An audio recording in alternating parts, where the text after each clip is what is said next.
All right, so we want to get started. We have a quorum. Remind everyone that our meeting is recorded, and so these microphones are on. So mind your side conversations. And first order of business are the minutes that we all received via email. And if I could have a motion to accept the minutes. So moved. Second. And second by Margaret. Any discussion, any additions, corrections to the minutes? I noted one thing that is, the minutes are correct. What I reported was incorrect, so we'll need to fix that. Hi, Susan. On page 7, on the Dartmouth Heritage Trail, I reported an unexpended balance of $7,174.28. That was a typo or a mistake on my part. It's really $7,074.28, so it was $100 off.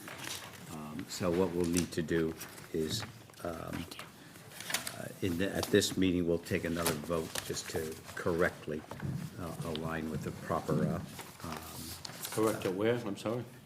from, instead of 71.74.28, 70.74. The thing is, it's correct. What's that? I don't mean to be a pain in the ass. Oh, yes, The yes. minutes are correct. Yeah, correct, yes, So that you can't is, change, technically, that minutes, that's an incorrect statement, you never said that.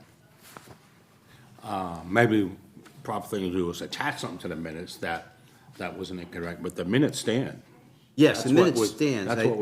That's what was said, inaccurately Right. or accurate, that what was said at the. Yes, I at the agree. meeting. So I- I don't mean to, No, I'm I'm just- agreeing with you. What we will need to do, we can prove the minutes as they are, and Right. then we'll need to take a separate vote. vote, right. to Yeah, that's attach something what I to it. meant to say. Yeah, yeah, okay. Amendment.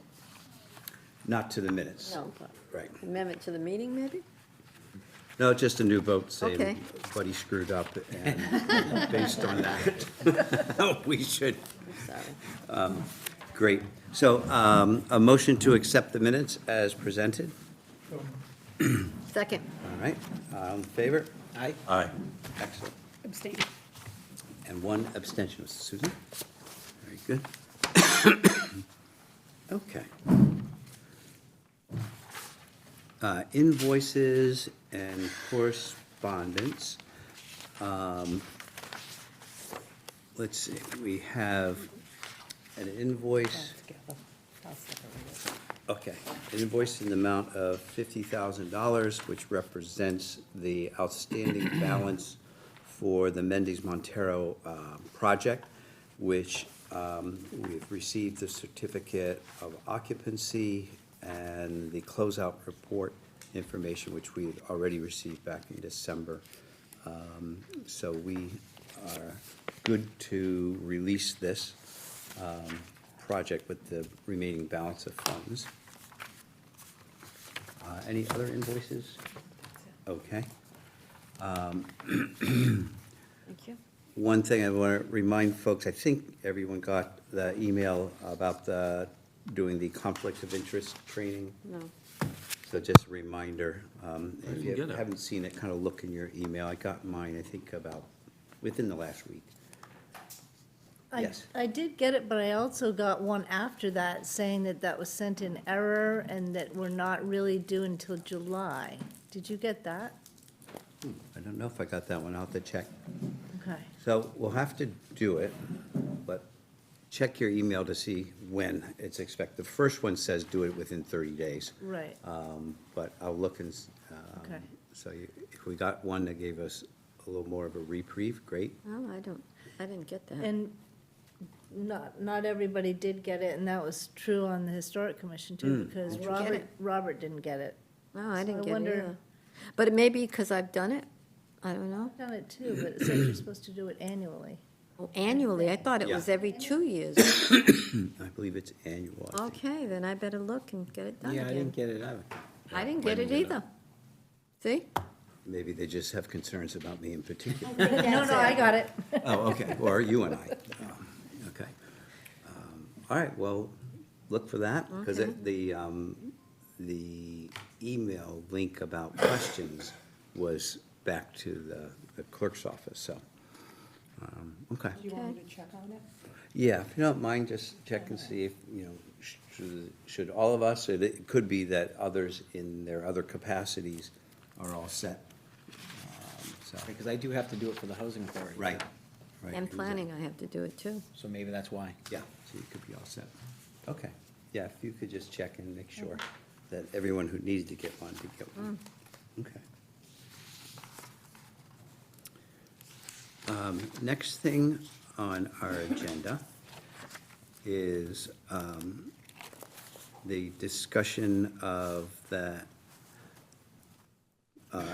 Agricultural Preservation Fund. And are there folks here who can speak to that? Or look to the audience? And if so, you would need to come up to the podium and state your name, because that helps DCTV in terms of their recording and stuff. So I wonder if someone could kind of speak to this, and I think what we're look for is just, what the concept is, what you all may be thinking about bringing forward to the committee, and this is our opportunity to give a little bit of feedback.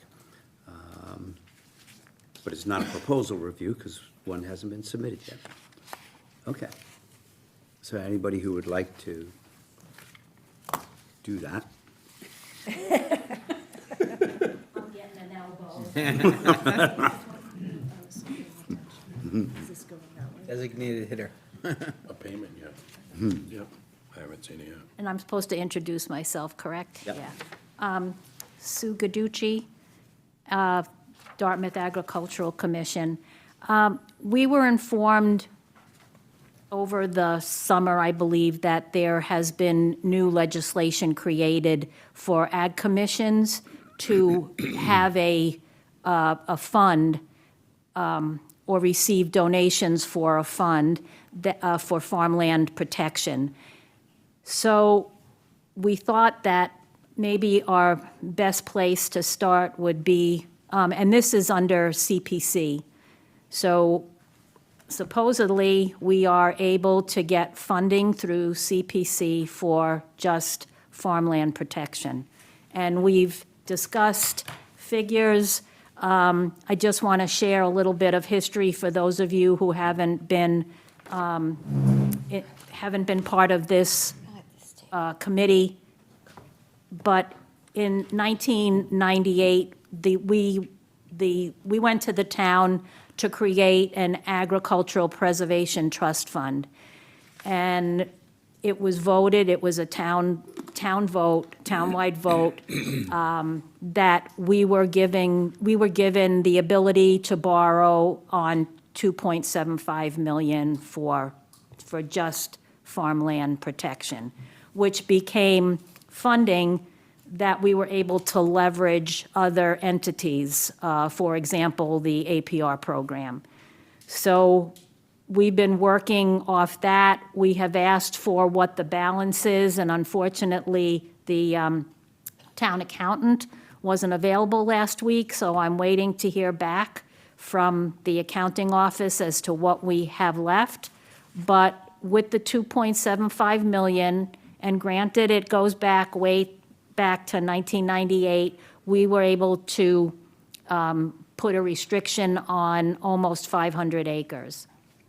So I thought that we did a pretty good job.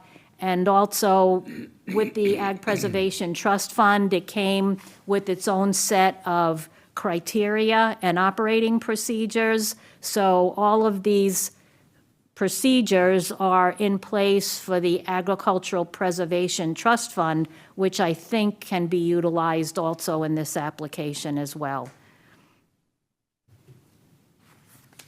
The one thing that we weren't able to determine was, or at least not yet, is the figure that we would like to start with, because we don't want to leave the open space pocket of these funds empty, because there are organizations like DNRT that look for that funding in order to protect open space. So we wanted to do it in a sensitive way.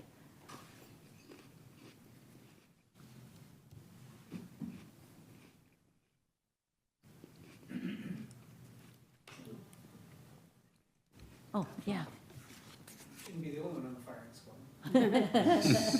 I do want to clarify that the APR program is the agricultural preservation restriction through the MDAR, so the Mass Department of Agriculture. If I could just say something. Good evening. I'm Nick Wildman, the Executive Director of Dartmouth Natural Resources Trust. DNRT is a named participant in the charter of the Agricultural Preservation Trust that was created in 1998 with the funds that Sue described, and it was part of the decisions and the direction of those funds, leveraging other money to protect those 500 acres. I also participate in meetings of the Agricultural Commission when I can to stay current on agricultural needs in the town, especially with regard to land protection. And I don't think anyone here needs a lecture on the price of and value of our land here in town, considering the development pressures that we have.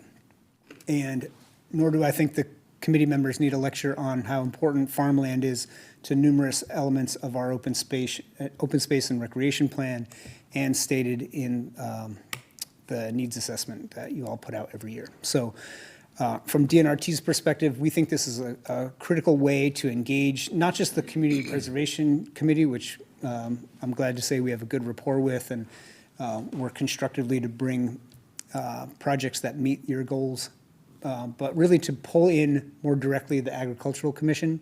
I think this is an opportunity to do that, and it's not a new thing. We're not proposing to reinvent the wheel here. As Buddy and others know, this is something that has been done by many other communities in Massachusetts. So there is some question about what the appropriate figure to fund this would be.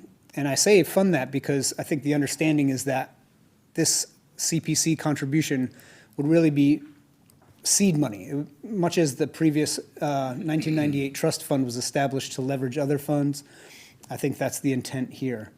DNRT is happy to participate and advise and support that work, of course, but we know the cost of land in this town, and so in discussing what the needed investment is to protect the remaining unprotected farmland that we have here in town. I think Sue brought up the fact that even just adjusted for inflation, the 2.75 million that was allocated in 98 would be over 5 million today, just adjusted for inflation. Now, money doesn't grow on trees, and nobody expects that there's a suitcase of of money hidden somewhere in town hall that we can just pull from. So, as Sue said, it's important for DNRT, as well as the rest of the community, of course, to have any allocation of seed money from CPC be reasonable for the committee's other goals. Yeah, Mike? Can I ask a question about just kind of procedural, just so I understand how it would all kind of work? So the fund, it gets seeded with whatever dollar amount, and then who's the end user of the dollars? Is it, who are the, is it the Agricultural Commission itself who's using those funds to buy land, to put the preservation on it, or is it a different party, or who's the user of the funds, I guess? And what's that process, if there is a process? I'm going to say this as a question because I haven't been involved in all of the discussions. I just wanted to take some of the heat off of Sue here. But my understanding, and others in the room can correct me if I'm wrong, is that this funding would be administered by a group similar to but different from the trust fund. That trust fund was identified through a specific charter, so it can't just be can't just be suddenly grabbing money from different places. My understanding is that this fund would be administered after approval by town meeting for the award by a group set up, probably an interdepartmental, intercommittee group. Like trustees or something that would oversee? That's my understanding. And they'd probably put together some sort of either application process or something for those funds? And a guidance document, I would imagine that's, clarified what the priorities are and what that process is. Okay. Thank you. Sure, yeah.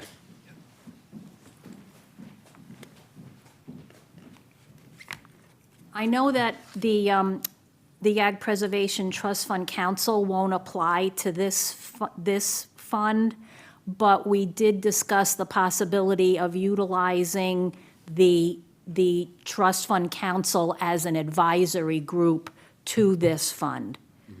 So although we can't put the funds in the trust fund, we can utilize the people that are designated for the Trust Fund Council as an advisory group.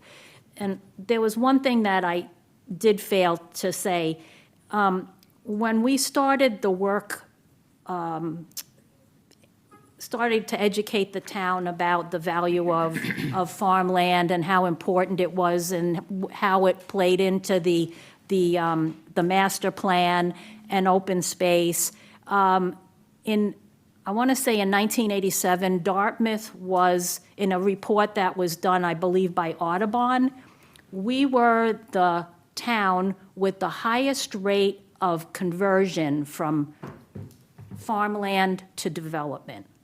So that's what we were up against, starting in the late 80s, all the way through to when we were able to, encourage the town to allow us to borrow the money specifically for farmland protection. We were losing mostly dairy farms because of the nature of their size, their acreage, and people felt very strongly that we should not let as many of those properties go as possible. Questions? Yeah, John? So if the fund is accepted at town meeting, I'm understanding there would be a separate group that would oversee the expenditures of that fund outside the Ag Commission, which I'm in favor of. But I envision, and I don't know if I'm envisioning correctly, that committee will be made up probably of other committee members, somebody from Select board, finance. Right. So those folks over the years, so that fund's just gonna sit there. None of those folks are gonna have their finger on the pulse. Is the Ag Commission going to be the one who's gonna have their finger on the pulse? And if so, and I hate to criticize, we're all volunteers, it's disappointing to me that the Ag Commission doesn't know how much funds are currently in that other The trust there, yeah. trust fund that was established in 1980. It just my belief, and again, I hate to criticize volunteers. You folks should know that. I mean, that should be reported on an annual basis, or you folks should be seeking that on an annual basis. What's there, what's left? Has anybody touched it? Not that I can't believe that would happen, but, so I'm hoping if this gets established, that oversight is there and the Ag Commission keeps their finger on the pulse and maintains that.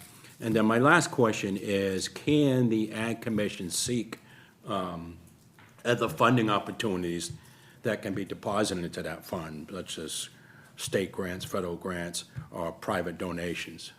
More than likely, we would be going to the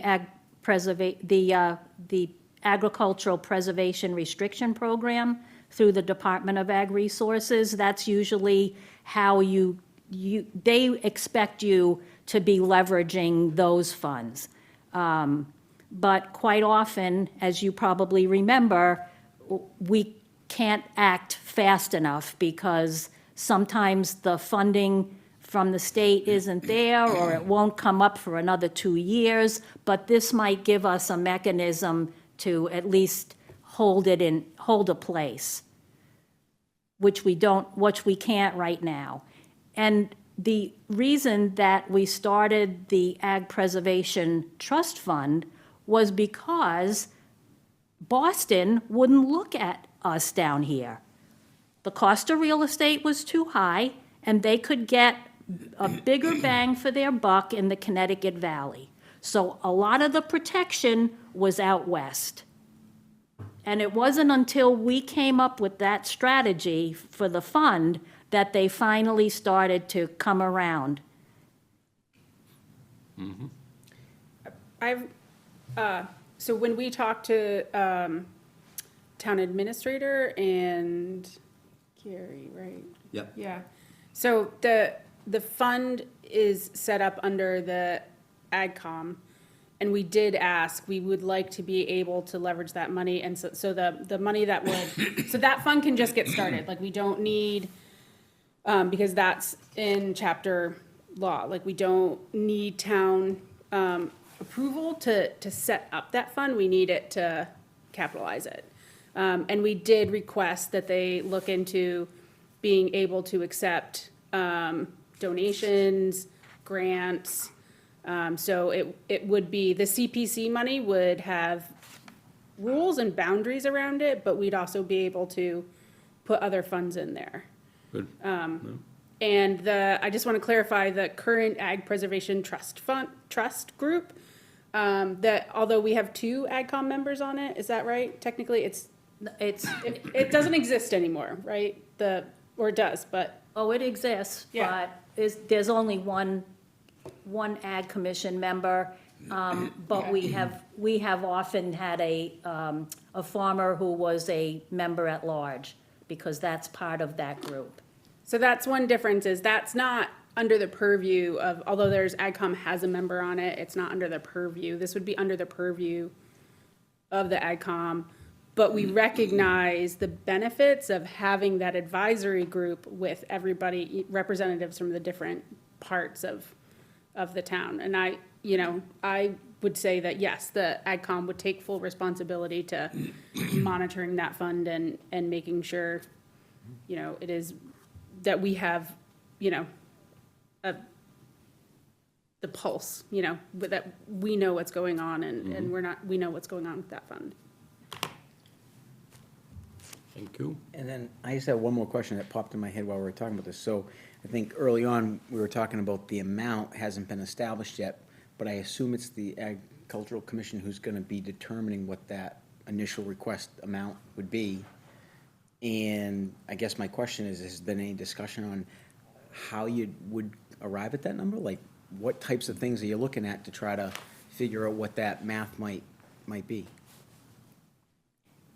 Or maybe it hasn't been fully vetted yet, but I'm just curious, that's all. Well, for example, we have in the past had what was called a prioritization group that would get together, and it was not only the members from the AgCom, but Parks and Rec, Conservation, to look at all of the open space, primarily the 61A, 61B, and 61 properties, and decide, for lack of a better way of describing it, it's who's interested in what parcels. And in some cases, there's a crossover. So you could have a parcel that was good for farming, but also good for playing fields. So, but that wouldn't come into play, of course, unless that land would come up for sale, or we knew that there was some interest in selling it. So, yeah. So, and actually, we're implementing that this coming Friday. We have a meeting, this is the first time we've had that meeting in a number of different years, so. Right, thank you. If I could, so in translating some of our questions, I think what's useful here, and having this conversation now prior to the application is, one, it sounds like it would be very helpful in an application to, one, state a dollar amount. I think it would be helpful if there's some anticipation that this would be a multi-year kind of effort to capitalize.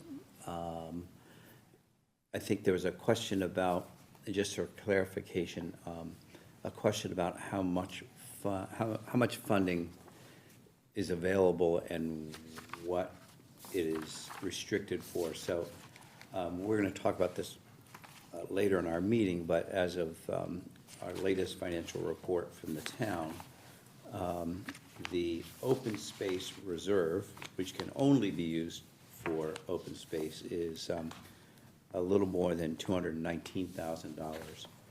Our unrestricted balance, which is where we tend strategically to keep most of our money, because that's available to any project, including, more open space. That, as of the December 31st, was just a little bit short of $3 million. So theoretically, there's about $3.2 million that in our reserves that can be used for open space. Obviously, we have all kinds of competing proposals, but just theoretically, that is the universe of CPA funds currently that are available for open space. And likewise, I would say in housing, it's the housing reserve plus anything in our unrestricted, and the same thing for historic preservation. So just as a matter of clarification, that's kind of the universe that we're talking about. And that figure is going to continue to grow through the rest of the fiscal year. So projections are somewhere around 3.6 million is probably what, by the end of June, is when the rest of the surcharge revenue comes in from the town. We'll probably be somewhere in that ballpark of unrestricted, and which is going to be projected somewhere around 3.4 million, and then, of course, the open space reserve of 212,000. So that's just to understand what we're working with. Thinking of Mike's question is, what I think I would take away is any request for funds would be extremely helpful to understand the logic and how that number came about. That would be really important. So how that number came about, is this a multi-year capitalization that's anticipated? And then I think the other thing, and go back to some questions about who does what, who has what responsibility, is I think one of the things we've worked hard as a committee is going into town meeting with projects that we feel very, very good about their viability and preparedness to go forward. So it would seem to me that one of the things that's really important about how to go forward with this is that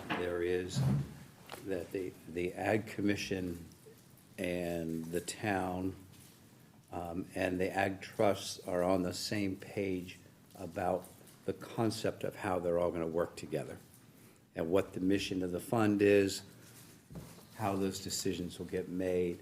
It may not be the detail of it, but I would say we would not want to go into town meeting and have town meeting approve money, and then the parties just really don't agree and can't work together, and so nobody knows, it can't function. So how to function between January and June, when town meeting is, would be an important thing to then really hammer out. You might need town council to look at it, you might need the select board, whoever, but we'd want to know firmly that indeed everybody knows how this money is going to work. And, we will then have a memorandum of understanding which will have the details of how to ensure that that CPA eligibility is maintained when making those decisions.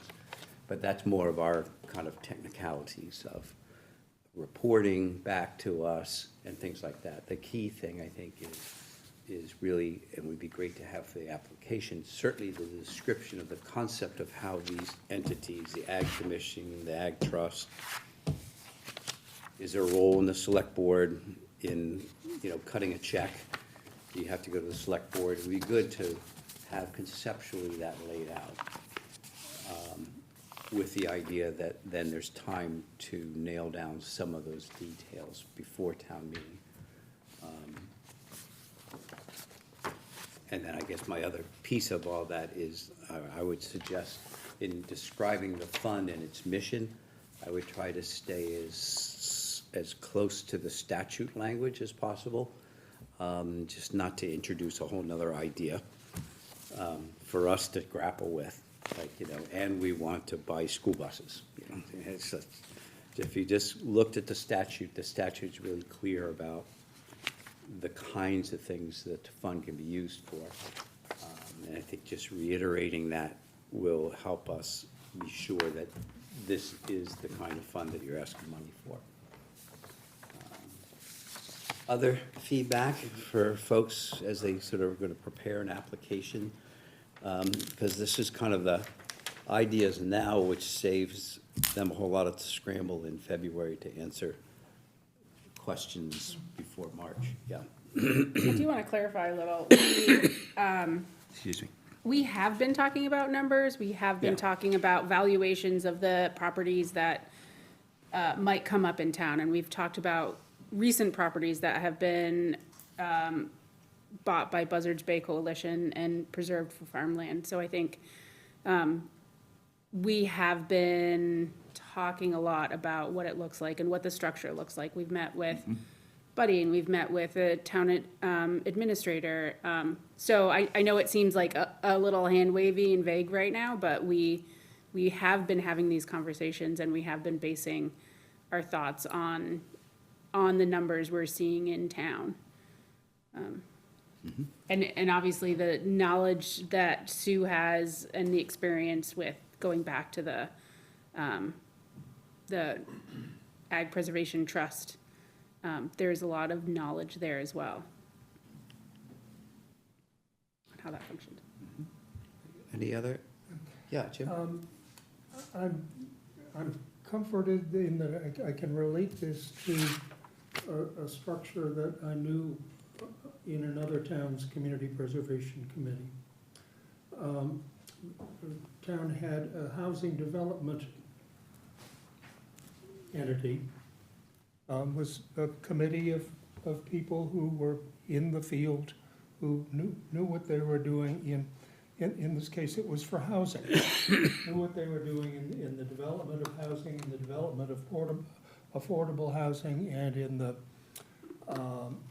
the procedures around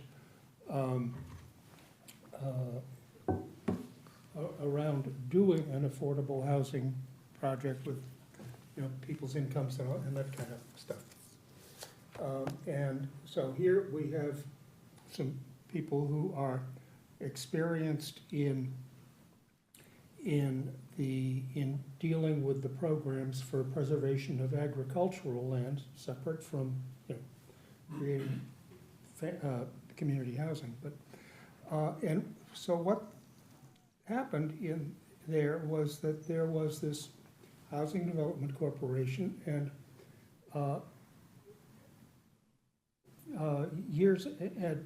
the Housing Development Corporation has had the advantage, which the Ag Trust has had, that if you have an opportunity to do a deal, whatever that deal is, you can do it in the timing that's required without waiting for 6 months for a town meeting.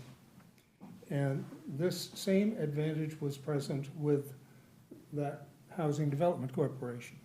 So what happened is that the CPC would go to town meeting and have an appropriation of a sum of money to the Housing Development Corporation for them to have in the till when they came across an opportunity that they thought was in keeping with, first of all, community preservation charter for community housing and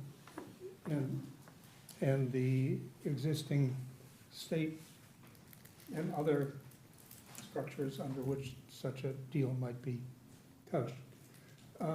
So what this seems to me is like an opportunity for us to solve the problem of of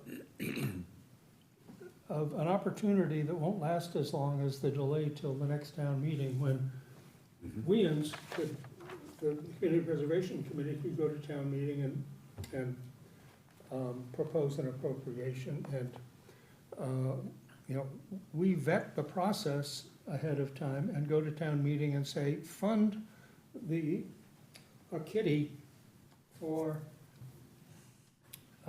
people who know about agricultural land, to be able to judge what's a proper thing to do. And, fine, it seems like a plausible idea to me. And we can discuss as to whether it would be good to say, okay, and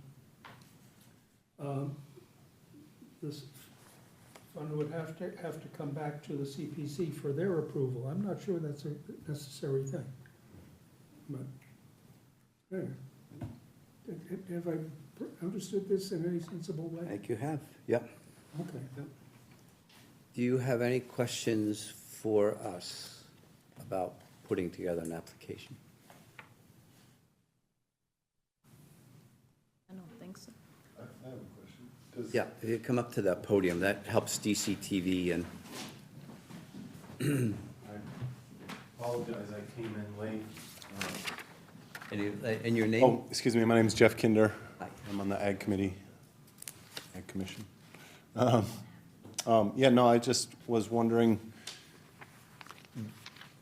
and sort of a question for Sue and you guys, the last time that funds were appropriated to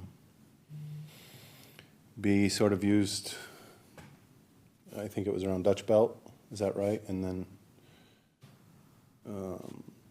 the farm where Claudia is now, is that? There were multiple Okay, right, so you had the last time we had the kitty. Is that application available? Is that something that we have on record? It was Different funds. Okay, Yeah, okay. different funds. And then are there any other applications that we could look at as a boilerplate, or we're kind of making this up as we go? Great question. That's a great question. What would be perhaps an example?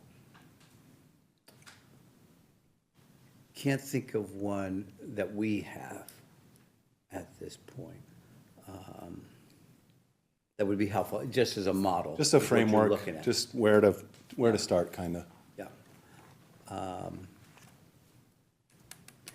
Let me give that some thought, but what I can do is email, because we have them electronically, it's public record.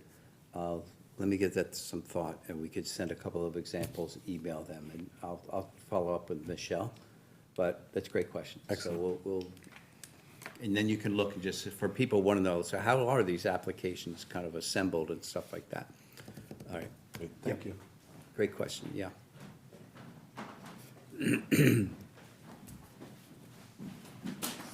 So now we're not talking about our application to you, we're talking about a property owner's application to us?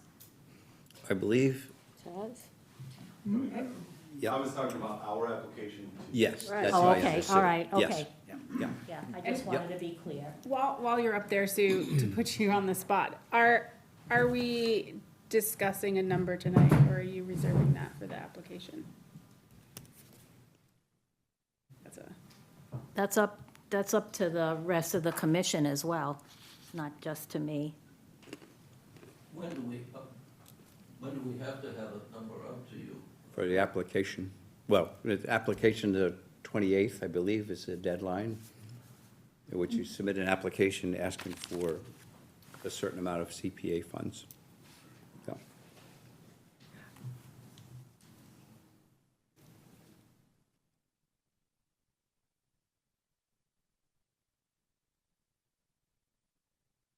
Okay. No, other questions? Can we shift for a moment, really, now to the broader topic of how's it going out there in the farming world? We wanted to stay in touch with the Ag Commission at least once a year. And January seemed to be one of the quieter times to do that. And so if we just have a few minutes, it's helpful for us. Open space, agriculture, preservation has been a big part of the CPA work over the last 20-some-odd years. So I think what would be helpful is just to hear some thoughts, educate us a little bit about what some of the current concerns and priorities might be amongst the Farming Commission, if not the Ag Commission. And anybody would like to share that? Because that's super helpful to us. And if you want, maybe we can lend you one of these microphones so you don't have to keep parading up and down to the, because it may feel more like a conversation if you can pass around one of those babies. Yeah. So what would you say to us about what the biggest concerns facing the farming community in Dartmouth are? I feel like I should go sit with them. Would you be comfortable sitting with them? You could, I'm taking it with me. take your microphone with you. 2 microphones? This could start a new trend, people just walking out of the table with their microphone, but we'll see, yeah. But Susan, being on the Ag Commission, is appropriately sitting with her Other hat on. colleagues. Yeah, I'll start. My day job, I'm the executive director of the Southeastern Mass Agricultural Partnership, so I interact with a lot of farmers throughout southeastern Massachusetts. And I would say one of the themes that is coming out of 2025 is that while it was a good growing year, people did not make their mark on sales, and it's for a number of different reasons. For some people, there was something called an LFPA grant, which was federal funds that came out of the pandemic. What it did in practice is the money came to the state, and then the state was able to distribute it how they saw fit. And the money was used to buy food directly from farmers at a reasonable wholesale price that supports farmers, and give that directly to people in need. So it went to food pantries, it went to PACE, it went to, Kids Start programs. It was a great program. It was a win-win. It was an economic development program that, as soon as January hit, that was taken away. So there's a lot of growers in our area that worked with Coastal Food Shed, and they lost that income. There's Coastal Food Shed is a local food hub in New Bedford that works with farmers throughout southeastern Mass and is really important. Some people lost grants directly with NRCS that was paying them for ecological services. It's part of their income. It was a really great program that was also canceled. So there was a lot of programs that were buying food from farmers or paying farmers for services that were canceled in January or shortly after, that farmers lost and had planned their farm on. So there's a lot of farmers that lost that. There's also, just with inflation, there's a lot less buying of local food. So some people didn't see the same sales at farm stands or at farmers markets because of communities or consumers pulling back because they think of local food as a luxury instead of a necessity. So there's, in general, I can't say every farm, some farms had a really great year, but in general, the vibe is, and also the cost of everything. So the stat is that for every $1 Massachusetts farmers spend producing food, they get 96 cents back. So in general, overall, farms are not doing well. And then within the, and so I'm just, everyone's going to have a slightly different take on this, right? What I'm seeing in the town of Dartmouth are a lot more people that don't know how to live near a farm, and a lot more conflict between farmers and people living in town, and making it harder for farmers to be here. We've lost Russell's Mills Flour Company, who's now moved to Rochester. They have a big piece of land there that they're renting. They still have a presence here. They still own property on Barney's Joy Road, but they've moved their operation elsewhere. I mean, to me, that's a big kind of seeing the forecasting of what's happening to farms and seeing farms having a more difficult time in town existing is another reason why we need to fund the Ag Preservation Trust. I have a question if I could. 'Cause Yes. I'm familiar with the flour company. What was the main reason that they moved? I don't think the neighbors. I used to walk by there every day, and so do a lot of my neighbors. No one, they love to see the flowers. There's a lot that I'm not going to go into, but it definitely there's a lot there that you don't. There's a lot. Yeah, it definitely. Give a hint. I mean, is it I because they can't. were, was it noisy? Was it, I mean, why wouldn't? I'm not going to get into the details, but access to land was the biggest thing. They've been renting land, so they were renting Paul Tavares, they were renting Right. From Right. Ron, and so land tenure and access was the biggest piece of the puzzle, right? They need a big piece of land. They are the second largest dahlia farm in the United States. They grow 30 to 40 acres of dahlias. They need land security. They need a big piece of land at a price that they can afford. That is currently not available in Dartmouth, and the town doesn't have the funds to help someone like that get on a big piece of land. And those are complicated land buys anyways at that size. So land tenure was the biggest reason why they left. They're renting the Cervelli's farm in Rochester. But there's a lot of other things that made it hard to stay here. So do they have a long-term lease on that farm in Rochester? No. They've been on a year-to-year, they've built a business that they're now the second largest dahlia farm in the United States on year-to-year leases. And you can't build a business that large on year-to-year leases. That's why I asked. It's not sustainable, yeah.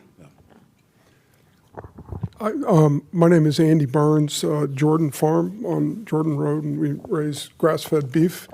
I would absolutely second what I think we're talking about here tonight in terms of trying to put together a vehicle to facilitate land purchases of farms. Nick, who had to leave to go down to a meeting at the Conservation Commission tonight, said that they have DNRT has been able to close on preservation of a beautiful farm, a piece of a beautiful farm, the Goes property on Jordan Road, a neighbor of ours that we actually use that land.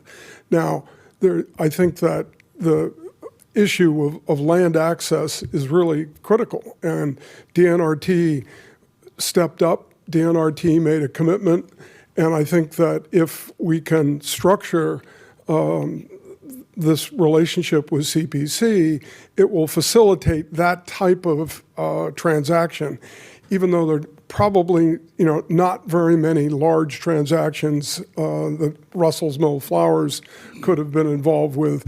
I think you're going to see more smaller transactions like the Goes Farm, which is now preserved, or most of it preserved. That was a complicated story and one that has taken years to unravel. But I think that if the relationship had been set up with CPC, that might have facilitated that to move forward a little bit quicker, if you will. Because I know that DNRT was nervous about, they stepped into a 61A right of first refusal, and then it got tangled up in all sorts of legal problems after that. The second thing I would, what we've run into exactly in terms of sort of the day-to-day farming on what we do with livestock, is that the whole support for, the local food system, the Coastal Food Shed was just they were thriving, and then all of a sudden, they're off. And they were literally I think one of our biggest customers in 2024, and it just plummeted. It's been really unfortunate, but obviously. That's the federal funds. Yeah, and but the state funds are still, have they resurfaced again? Didn't they, I mean, it was sort of a combination of state and federal. It was No, all federal. it was all through the federal, state. yeah. But any event, thank you for listening to us tonight. Come on, Frank. I want to hear from you. I have no more to add, other than the fact that I'm Fred Dabney from the Ag Commission as well, and I am a retired farmer at this point, but there are so many farmers who have a desire to purchase and operate in the town, but the cost of property has made it impossible for them. Not only that, but every year the cost of production is increasing faster than they can increase their prices. So it's a really challenging situation. You have no idea how critical your input will be in here. And for us to come up with a number, I guess it's a very difficult thing. We're afraid to ask you for a number when we don't want to lose the opportunity to do that. But we are somewhere in the neighborhood of obviously around $2 to $3 million is what we need, with a capitalization over a period of years to refund that, to get a bunch of that up front and then recapitalize it over a period of years. But we're not sure, we're not in total agreement on that at this point, because we don't know quite where your funds stand and how much that would be a reasonable or unreasonable approach. And that would be the give and take of our proposal review process. So I think that's probably becomes then an open question, as opposed to a thumb up, thumb down, and that tends to be part of a review. How much money is being asked for? Does it make sense? What can we afford? So I think you should anticipate that that's just becomes part of the review process. I got one question I have, and I'm cognizant of the time of moving on, but what do the demographics of Dartmouth farmers look like? Do they look like me more? Is there going to be this, because I'm looking at, at some point, if I was a farmer, at some point, I would be wanting to retire or step back from farming. Is that what the future looks like in terms of the existing farms? The average age of farmers in Massachusetts is 58. I think Jeff has Yeah. I think, well, yeah, so I'm Jeff Kinder. In regards to what you said about retiring, Yeah. oh gosh, that's not, I don't know that that's a thought that crosses the mind of, I guess some farmers, but for me personally, I'm trying to lead a lifestyle that can support me and my health, and do something that I'm passionate about and that I love, which theoretically would carry me in good health into retirement. It's not a traditional approach to retirement, but I do think that, land ownership in that scenario is pretty important. So I think, based on my understanding, farmers in Dartmouth have traditionally been landowners. I think the actual definition, if you look it up in the Webster's Dictionary, is a land owner. And then everyone else is technically a tenant farmer. So there's a distinction there. We've expanded the definition of farmers because it's pretty trendy right now, and it's kind of hot, to be a farmer amongst young people. So there's more tenant farmers, I would say, than there are landowning farmers in Dartmouth. And this is that land access piece that Susan was talking about. This is one of the challenges. So it's a lot of energy and a lot of time to be a farmer. And it's, in a lot of ways, it's a young person's game to get it going. We're seeing more and more older, come back in to that because they see that lifestyle. So one story that I've seen a number of times is someone goes out, makes their living, maybe is successful in their profession, and then at age 40, 45, 50, they decide they're going to become a farmer. Now, that's great. They don't have the knowledge base, and they're trying to learn something when they're already kind of running out of energy. So like there's a backwardsness to that. It's great that they have that energy to do that, but that's what we're up against. And I think a lot of that has to do with the real estate values here. So you can't get onto land here with that sense of security until you achieve that financial security. So it's backwards in a way, and theoretically, you know, even if the town, even if we found these funds, we realized these funds, and it gave an opportunity to, and, you know, identifying that young person who we can empower to have ownership would be a challenge for sure. Theoretically, that's someone we could recognize, identify, recognize, and put into that place. But that could be a huge benefit for the community. I think it's hard to really quantify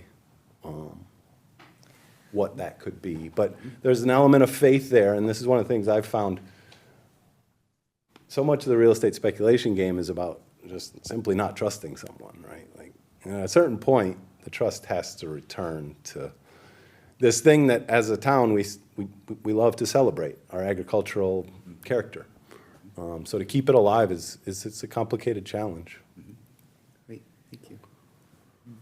I have a question. Yes. Susan, I'd like to ask Susan a question, please. We have a lot of land, Susan, under 61A. A lot, okay? I'm always amazed that we have all that land under 61A. Why isn't it possible that farmers can lease that land on a long-term basis, 5 years, 10 years? They can, and I'm sure that Susan will have something to add, but it requires somebody that facilitates. There's an organization called Land for Good, which marries farm owners or landowners with people that want to start farming. There are a lot of moving parts, and you're right, there is a lot of 61A land. A lot. But the landowners need to be willing to rent it or lease it to a young farmer or a farmer. Well, do you think, and this is a question that, you know, can't be answered probably or changed for a while, but don't you think some of the provisions maybe of the 61A should be changed?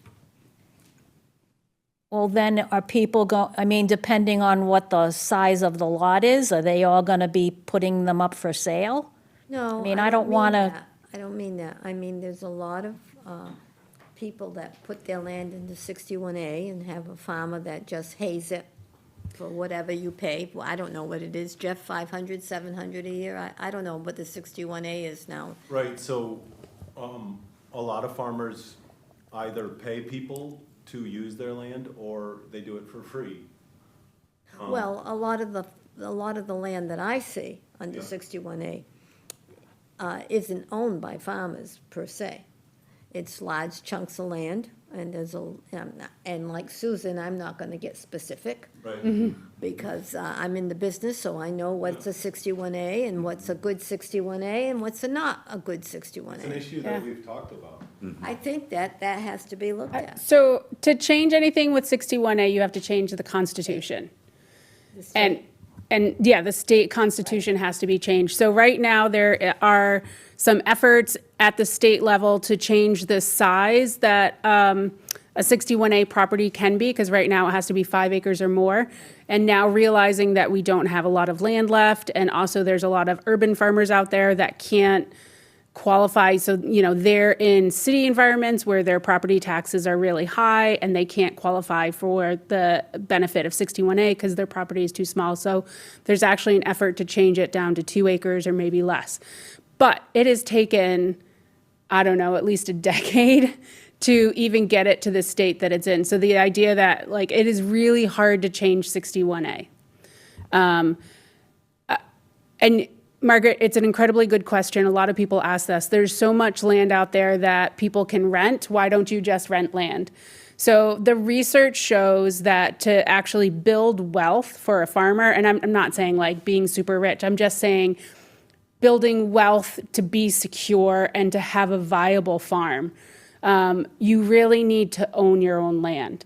And there's some key reasons for that. One, if you're not the landowner, you are not able to make the best decisions for your business, because at the end of the day, you have to make the decision that's best for your landowner. I've rented land from a lot of different people in town, and I was told, oh, you can't put chickens there, you can put chickens there, you can't put in a well.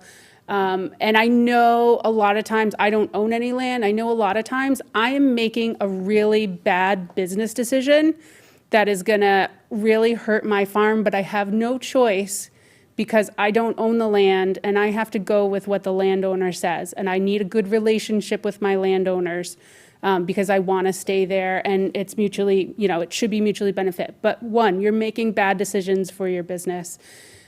Two, you can't access the equity in your land. So if you want to build infrastructure or you want to make improvements on your farm, you want to do anything, the best way to do that is access the equity that is in the land you own. And if you don't own land, you don't own a house, you can't access that equity. So You can't get a mortgage, you can't do anything. I understand all that. yeah. So, Okay. and then, it's about building generational wealth. If we want to attract farmers that are going to stay for a long time, possibly pass it on to a relative, you have to own the land. So owning land is quintessential to building that generational stability and that generational wealth. I don't want to take up more time, but there are a litany of reasons why it's so important for farmers to own farmland. And what we're seeing is first-generation farmers that are able to purchase, and this is in Massachusetts in general, first-generation farmers that are able to purchase land are more likely to make it in the long run than people who are just renting land. And there's multiple ways of owning land. There's, Nick will know there's, you can have a ground lease. You can have, so you can have a 99-year lease and you own everything above the ground and you build equity in the buildings and things like that. There's lots of ways we can do it. Right. But you need to own something. Could I make one more comment on? And just I know y'all are. the time and stuff. Last thing to say, just quickly about Chapter 61 is, from an investment of town resources and even the brainpower and time of this committee, Chapter 61 is a great tool, but it's not a durable tool. That can go away like that. We can have a lot of land in chapter today, and then tomorrow, Right, those folks does. can sell out of that. The kind of protection that we would advocate for as part of this plan would be more permanent protections, conservation restrictions that are recorded on the deed, fee ownership, or durable leases and rights that Susan just described. Those are better investments of taxpayer money because they're durable and they'll travel on with the property. That's all I'll say. Thank you. So any last comments? I don't want to cut folks off, but I do know we have to move on with our agendas, but. I could keep talking about this for days. No, it's been very It's interesting. January. Fascinating. Yeah, right. So the application deadline is the 28th of this month. Is that, am I right? Sometimes I don't know what day it is. I think that's what we said last month. Yes, okay, so you said it last month. I think we We're said, sticking to it's that. on the Yes. meeting minutes. It should be published on our web, should be published on Yeah, our it's the webpage, 28th. but I think the 28th is correct. Okay. John? One comment. Yeah. I'm not saying be unrealistic, but just because you ask for it doesn't mean you're gonna get it. Or the full amount. There are many times we've awarded something less than what was asked for. It's a start. But Thank you. Thank you very much. Appreciate it. Thank you for coming, and Yes, 28th. it's been very helpful for us to understand. Buddy? Yes. I know a little out of order, but do you need me to make a motion for this Yes. payment? Okay. On the, I'll make a motion invoice. to pay Sue, Partners in Housing, Inc., the last installment payment of $50,000 for the Mendes Mondoro project. All right, a second. So moved. Any questions, discussion? All in favor? Aye. Opposed? Abstentions? No, that's unanimous. Thank you. Yeah, I totally forgot it was out there. I just want to send it Yeah, back to you. really, thank you so much. Okay. Next on our agenda is the Historic Properties Inventory Report. And Chris, is that, you're gonna do that? I can still talk about the report because I have all the materials Yes. here. The invoice is another matter. Yep. And then the other part is the number 6 without Robert here. I'm not sure if you want to do that this month or wait until he's here next. Okay. Invite him back next month, Right. because I think he had something he was going to do for that. Yep, okay. So we've got a completed set of Form Bs and a Form A, which is an area, which is a Smith Mills camp. They were completed by Lynn Smilage, and, thank you. A whole set of these was also delivered electronically and on paper to the MHC, Mass Historical Commission. But I thought I'd just give you an example, if I can manage to get them out of the box, of what a completed Form B looks like. If you promise not to take it all apart too much, feel free to have a look, just a couple of different ones. Pass that one away. The list of Form Bs included properties all throughout Dartmouth, and the chair, Robert, has prepared a map that I think got passed around. I'm not sure if everybody Yes. got a copy, but Right here. you can see how there's a spread. And it's also included is the fact that we have 2 commercial properties that we were talking about a little bit before the meeting. Tam and Todd's, from my memory, which is now the Bougie Bean. And then there was a dance studio that was up on Bliss Corner, right at the meeting of Oh, all the yeah, I different know that one. corners there, that has a really nice storefront on the bottom Yeah. and apartments up above. They've actually come to the DHC for some work that they wanted to do on that. So we tried to spread it throughout Dartmouth and not just concentrate on one style of home or not one particular area. We definitely hit some of the Bliss Corner neighborhoods, which hadn't been done before. And in a couple of cases with Hemlock Street and Brant Street and Puritan Street, we did several related buildings to get any family histories that might have been interconnected. We learned quite a bit about different neighborhoods and how they were developed over time, and that material you'll be able to see in some of these. Not sure if they're in the ones that I sent around. But let's see, this one's a good example. For example, this one here, which is on Brant Ave, shows the neighborhood as it was developed. So it's in a context, which we think will be helpful, whether this property comes up for renovation or if people need to hear more about the history. There were title investigations and research going back to the earliest deeds that could be found. She investigated old maps. And, she did a really professional job at a very good rate, and we're very pleased with her work. Oh, it's very good. So we'll be filing these in the office. The MHC has them. And, I don't know, Sue, do you want to add anything else? We had also included a, Come up to the. Should have kept it. You need your microphone back.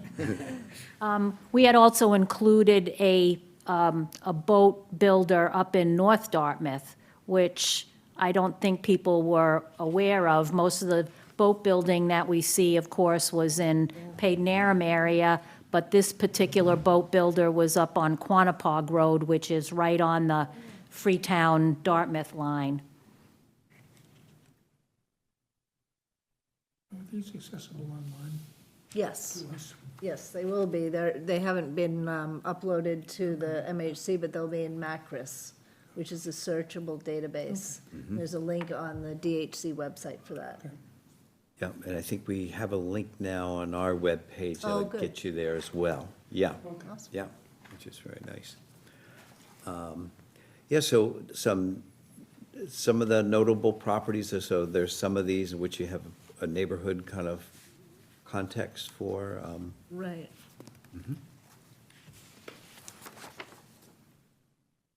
Can I ask two questions? real quick?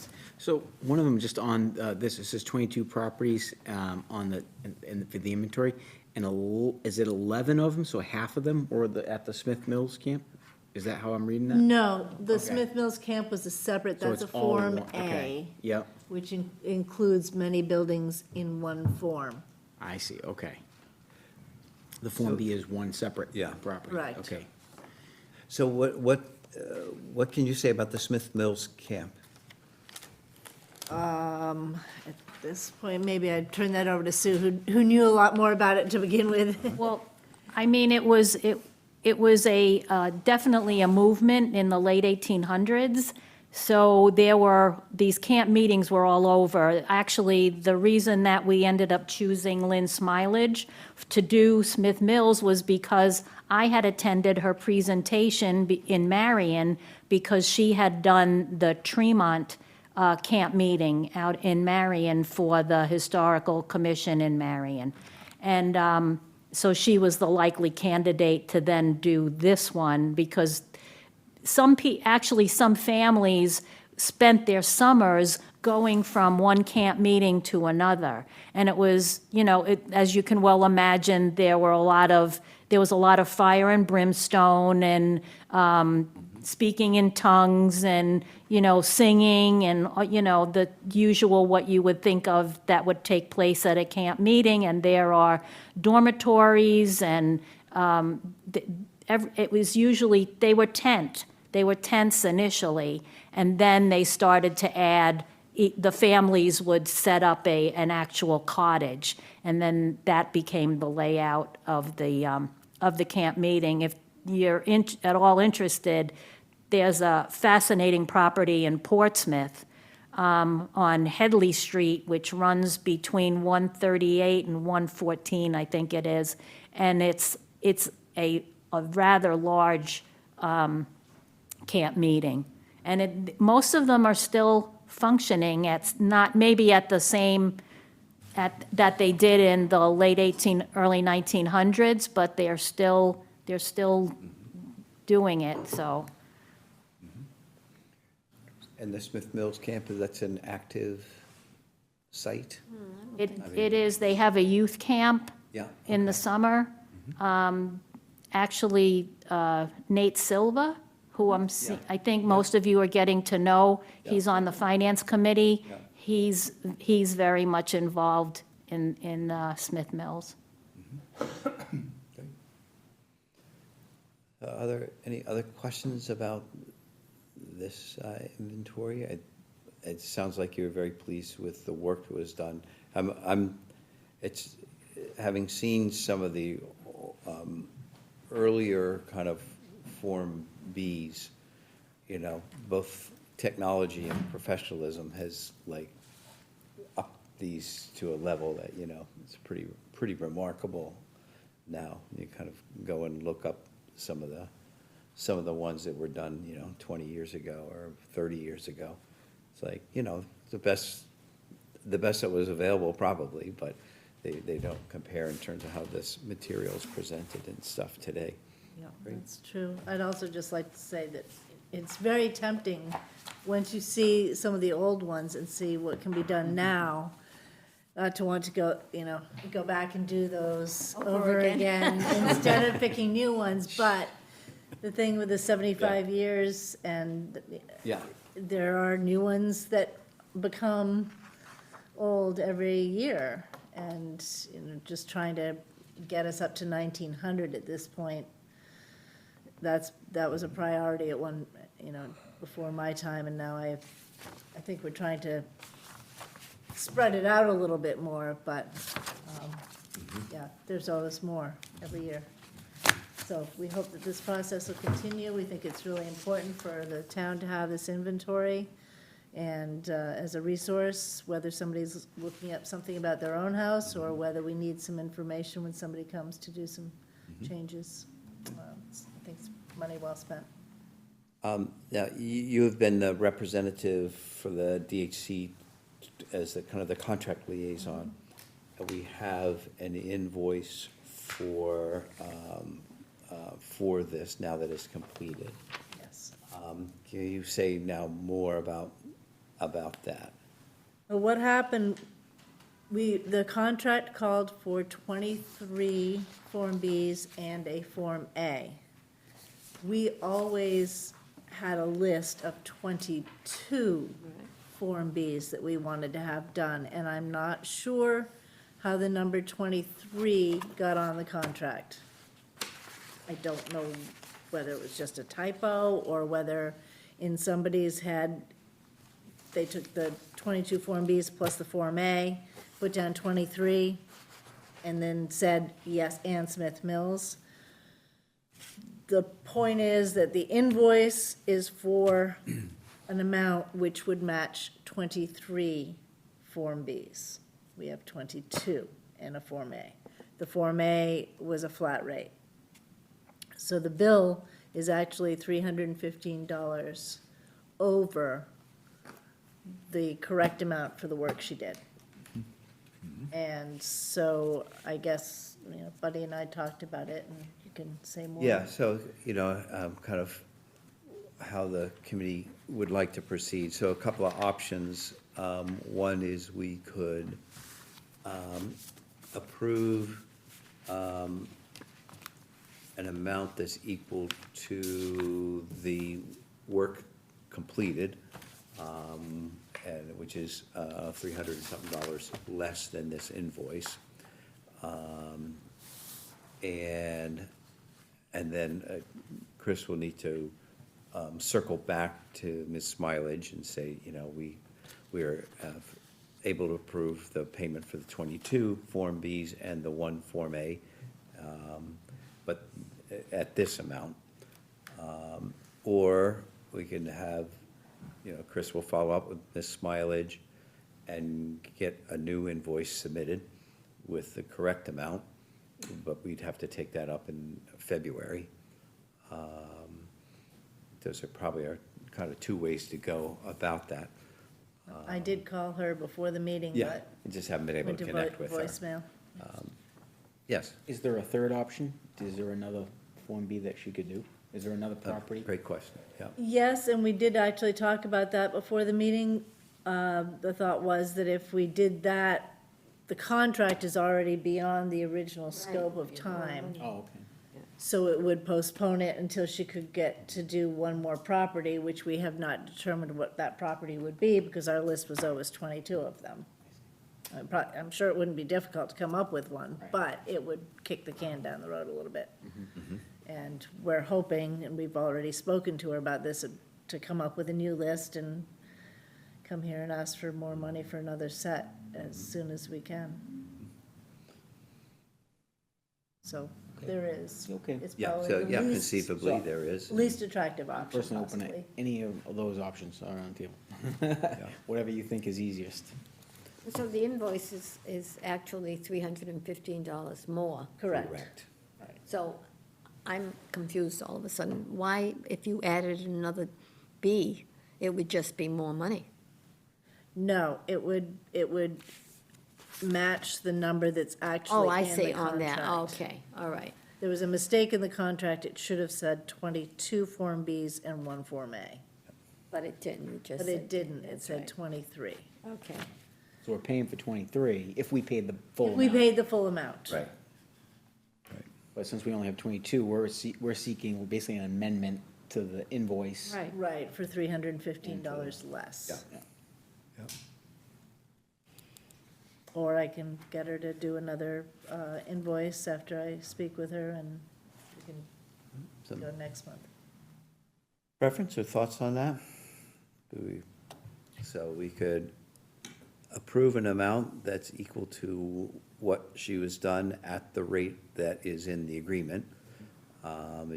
And she would have to then, just resubmit the invoice, and that would square that. Or we could have her resubmit the invoice and take up a vote on that when we get the new invoice. That sounds like the cleanest to me, I don't know. I think she's done a nice job. I'd like to see her get paid for the 22 and then come back with another invoice. No? What do you think? Has she got the money from the 23 spent, or is she, no, is she gonna feel abused? I have no idea, but I think if she realizes that there was just a mistake in the contract and she actually did do Who 22 drafted the at the contract? rate, I am not sure. Well, if it said 22, fine. This said 23, we gave her a list of 22. Yeah. Plus the Form A. Yeah. So I think it was just a mistake of adding the 22 in the Form A and coming up with 23, I think. Yeah, I think she worked hard and Right. did a great job, and it would be great if she could get paid promptly. I just wish I had gotten in touch with her to let her know before today. Do you have any thoughts, one way or the other, Sue? I don't, I agree that I'd like to see her get paid, at least for the 22. and Me the too. Form A. Okay, I think then that's probably where I'd come, I agree. I think she'd be happy to get paid for all that. And we could do that, of course, what that would do, we could do that. It couldn't be, a check couldn't be processed until we had a corresponding invoice, so she would then resubmit the invoice at the amount. But if we have approved that and she resubmits the invoice, then the check can be cut between now and the next, between now and February. Otherwise, we wait till February, and then it'll be processed later in February. And So- how would she get paid for the A? How would she get paid for the additional 315? She wouldn't because she didn't do the work for it. Oh, okay. Yes, right, Well, she didn't do the work, so. She Correct. wasn't even asked to. The number on the right. contract was incorrect. We gave her a list of 22, and she did 22 plus a Form A. Okay. The contract was on the table. yeah. And The contract had the wrong number on it, and I don't know how that slipped by, but there it is. Yeah. So should we make a motion to pay for the 22? For the form- completed Yeah, work. for the completed work. And then that way, when you get the revised invoice, it could just be processed? That would be my preference, and Sue's. And just so you know, I'm just gonna do this, so it's 315 times 22, plus the 2,500, which was the Form A, Correct. that is done. So that would be 9,430.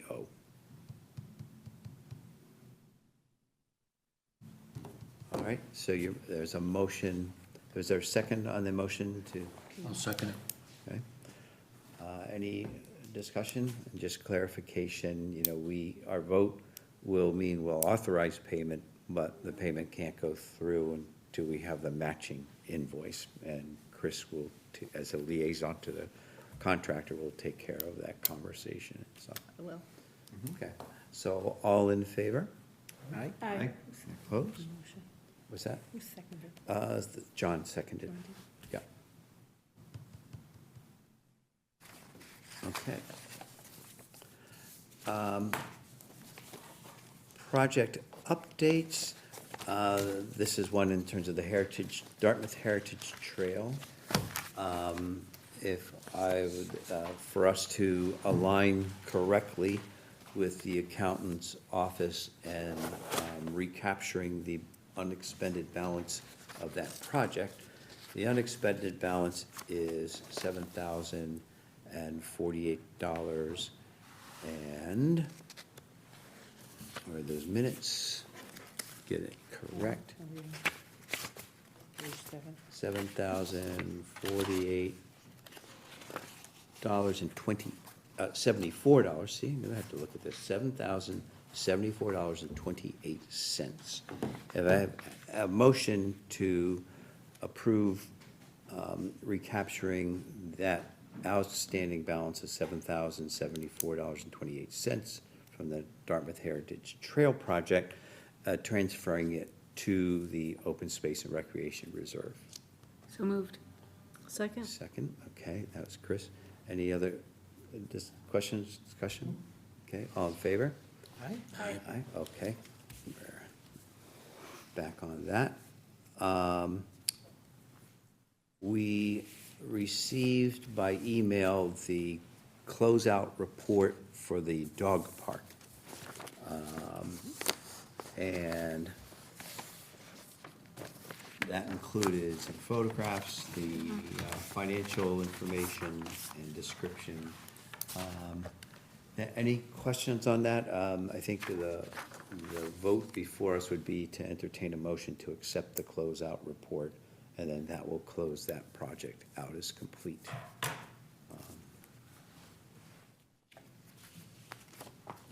Make a motion to accept the report. Second. And second, any other questions? All right, all in favor? Aye. Aye. And, okay, that's unanimous. Looks good, and it looks like in the Looks nice. spring, there'll be an open house. So, but it looks really good. Yeah, it does.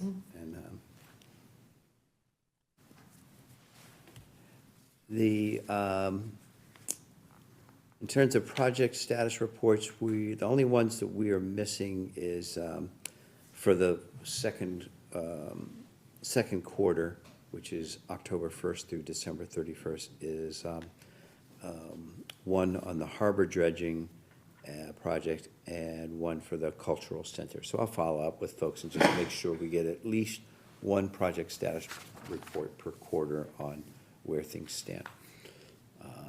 Everything else we've received, all the rest of the projects we've received some project status report, either with their invoice or with their closeout, or just giving us the update of where things are. Okay, any update on the housing production plan? I haven't seen or heard a thing since Chris Vitale left, so I don't know what the status is on this. No, we have not, no. We haven't. Okay. We're waiting for it. I did share what I had, Yes. but I don't have Okay, anything so else yet. We nothing were supposed to further. get, at the end of middle of December, right? Yeah, but we haven't, sorry. I think with the turnover, I Oh, think that, that's fine. Right. Yeah. I don't know who's coordinating with Serpide right now, for instance, because they were the ones doing the, I don't know who's the point person for them. Well, the town planner's been working too with them, Okay. but he was out, he's been out sick. I don't know if he's back today, but he was out sick last week. And then the planning board had two kind of emergencies. Yeah. So we haven't really had a real stable meeting. So TBD. Yeah, I ended up having to make a couple There we are. corrections there, yeah. So in passing around the financial, one of the documents from the financial report, we all received an email attachment of Donna Fernandez, the accountant's report on the CPA funds through December 31st. And then I had sent along a year-to-date in terms of, for fiscal '26, what our budget projections look like. There are a couple of things in my spreadsheet that I did not carry over correctly, so I put yellow on those. So we have the actual, you'll see in those fund balances, the actual means they are the figures from the accountant's report. And this is also something I'll just explain to you, I'll remind you, folks may have heard this in different times in the past. So we start the fiscal year with balances. And based on the town accountant's report, as of 6/30/2025, those are our balances. Our balances then shift, typically by the 31st, because have now the commitments for projects that were made by June and October town meeting. We've had revenue from the state match revenue has come in during that part of the fiscal year. So there's things that shift our account balances between June and December. Once we get to December and the rest of the fiscal year, the community housing or historic preservation or open space account balances don't change because all of our activity is done. We've already set aside money in them and things like that. The only thing that would change is like when we do a recapture of a project that is closed out and has an unexpended balance, and then it goes into. So very typically, there's not a lot of change in balances in those restricted funds. What does change over the fiscal year is unrestricted, because what's happening is surcharge revenue continues to come in. So they've collected maybe about half of the fiscal 26 revenue that they think they're going to get. So this is, as we go along, that unrestricted account will start to grow a little bit more. So based on the money that's come in from the accountant's report, and what we project to get in revenue from the surcharge, that's kind of how I ballpark where we think we'll end up with the unrestricted fund. So I figure like, okay, it's about another $490,000 to come in surcharge revenue. We're about halfway through the collections and stuff as they come in. They come in a little bit more rapidly than that, but that's kind of how it's going. So that's where I end up with that figure.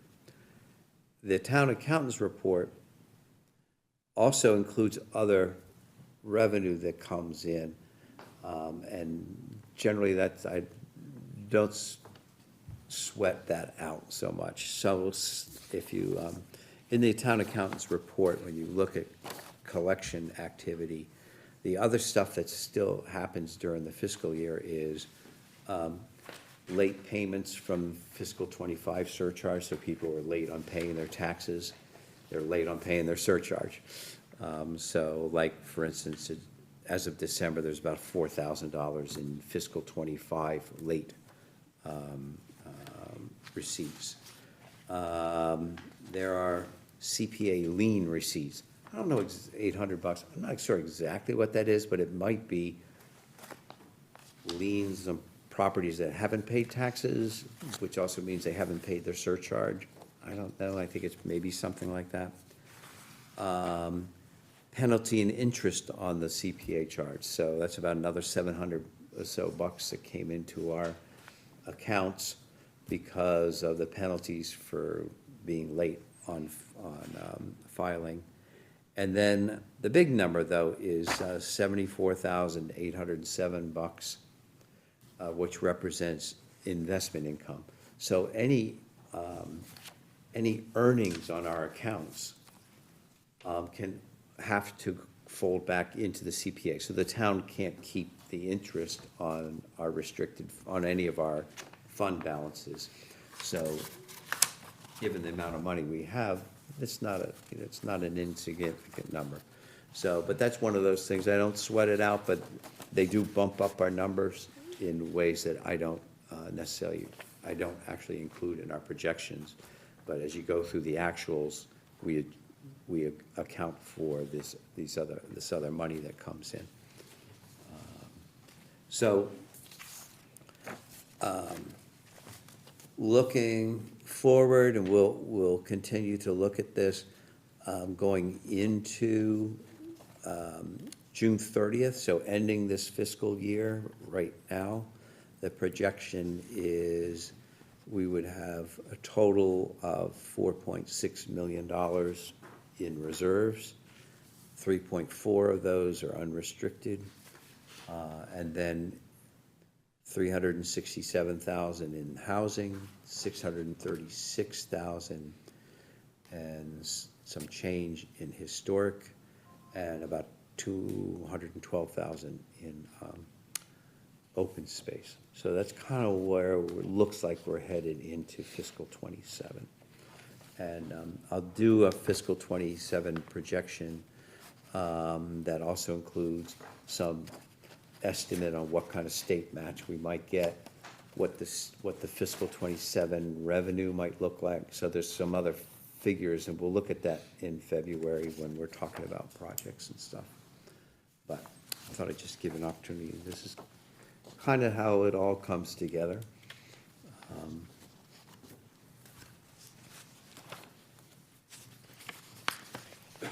And then of the old business, I do not have anything further to report on just the process for the open space preservation. I think where we left off is the town was looking at, you know, how to, or preparing for how they would contract for jointly holding conservation restrictions in the future for projects that might be coming through the CPA. And then the only other thing is Mark Garrett has left, so the conservation officer. So When did he has leave? left. When was his last day? Oh, Is it last- he'll be working 3 days a week. He'll be working 3 days a week? Yes, Okay. just consulting, he won't be. Okay. So he's here Tuesday, Wednesdays, and Thursdays. And is that for, that's for an interim kind of period until he's replaced? Is that the I believe idea? it's till he's. Okay. So And he they'll has, probably walk a new person through also. okay, so he has 3/5 of a foot out the door, 2/5 of a foot out the door. 2/5 of it, I'm sorry? It's- He's being fresh. Yeah, I don't know what 2/5 of a foot looks like. He's here 3 days a week. I mean, you got 5 toes, so. Yeah, just that's as- true, yeah, okay. That I can comprehend. Okay.